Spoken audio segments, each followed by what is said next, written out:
le Seigneur me dit, plusieurs personnes vont célébrer la Pâque, plusieurs personnes vont vivre la Pâque, sans connaître c'est quoi la Pâque. L'Éternel dit à Moïse et à Aaron dans le pays d'Égypte, ce mois-ci sera pour vous le premier des mois.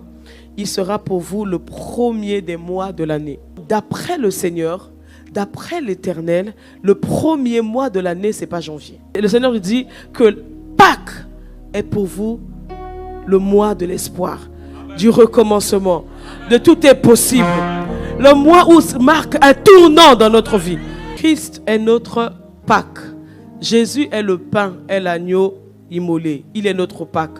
De la même manière, pour la Pâque, le Seigneur a paralysé le premier de Pharaon. Pour notre Pâque, Dieu a pris son premier, qui va mettre à la croix pour notre libération. En fait, la Pâque de Moïse n'est que l'ombre des choses à venir. La Pâque de Moïse symbolisait notre Pâque. Donc quand Jésus est arrivé, pendant la scène, Jésus également, les disciples lui ont dit, où passerons-nous la Pâque? Les disciples parlaient de la Pâque de Moïse.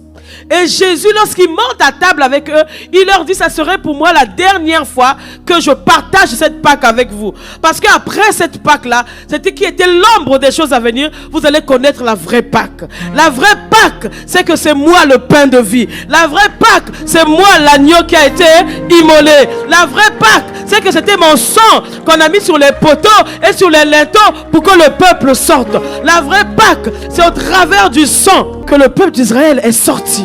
La Pâque de Moïse, au travers du sang que le peuple d'Israël est sorti. La vraie Pâque, c'est au travers de mon sang que je vais vous faire sortir. La Pâque, selon Dieu, l'agneau est sans défaut. C'est-à-dire que le Jésus que tu acceptes, c'est un Jésus que tu ne mélanges avec personne. Donc la Bible dit ceci.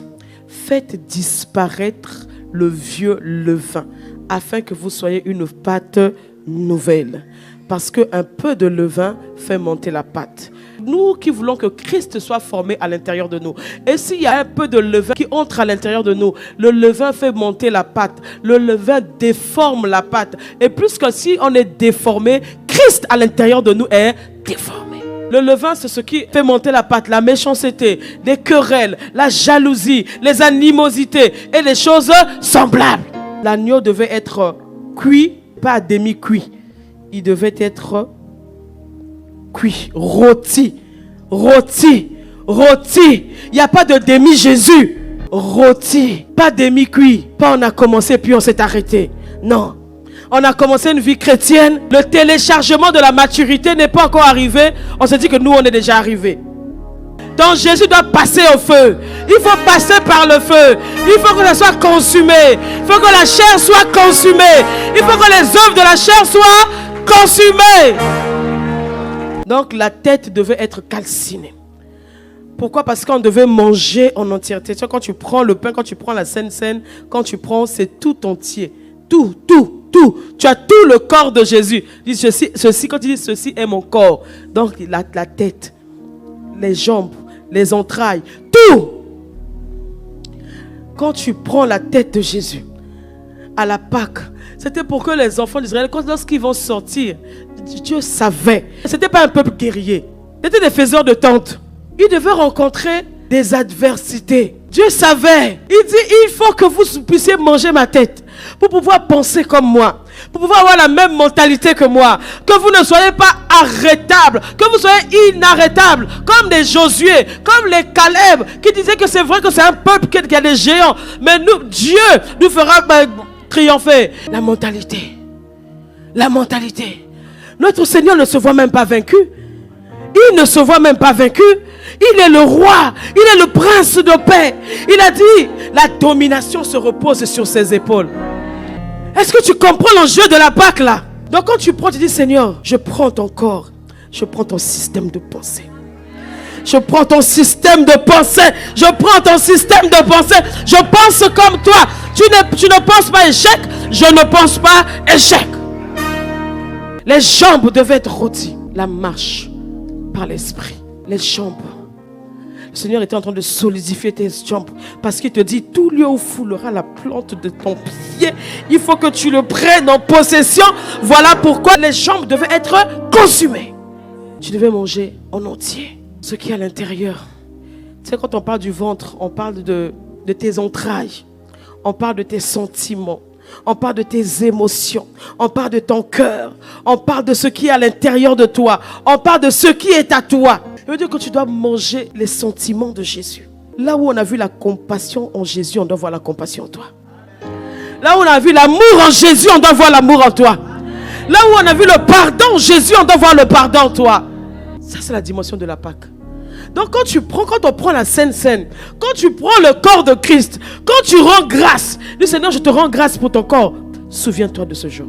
Dieu a dit, je ne suis pas dans cette considération. Moi-même, j'ai renoncé à ma divinité. Ça veut dire, j'ai renoncé à être Dieu pour devenir semblable aux hommes. C'était un repas qu'il fallait manger à la hâte. Il fallait être pressé. Il fallait manger à la hâte, le bâton à la main, les souliers aux pieds. En fait, il fallait déjà être dans la position de à vos marques, prêts, je vais partir. Je dois partir. Non, l'Égypte ne me convient plus. Cette situation ne me convainc plus. Je ne suis plus de ce monde. Non, je ne suis plus. Je dois partir. Il y a une autre dimension. Il y a Canaan qui m'attend. Il y a une autre dimension. Je ne peux plus rester. Non seulement que je mange à la hâte pour que je prenne les forces pour partir, mais j'ai mon bâton en main. Le bâton qui symbolise le pèlerinage, qui symbolise la marche dans le désert. J'ai besoin de me souvenir que le Seigneur m'a sorti quelque part. Et j'ai mes souliers, le zèle de l'évangile, le zèle de l'évangile, le zèle de l'évangile. Je suis en train de partir. Non, je ne suis pas d'ici. Je ne suis pas de l'Égypte. Non, je ne regrette rien de l'Égypte. À chaque fois que l'on prend la Sainte Seine, alors que nous allons nous préparer pour dimanche prochain, la Bible dit qu'à chaque fois, il faut se souvenir de la Pâque. Il faut se souvenir de Jésus. À chaque fois quand tu manges le pain, ce n'est pas le pain, c'est le corps. À chaque fois quand tu prends la coupe, c'est le sang.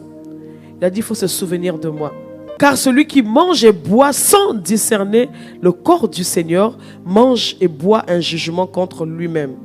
C'est pour cela qu'il y a parmi vous des infirmes et des malades, et qu'un grand nombre en sont morts.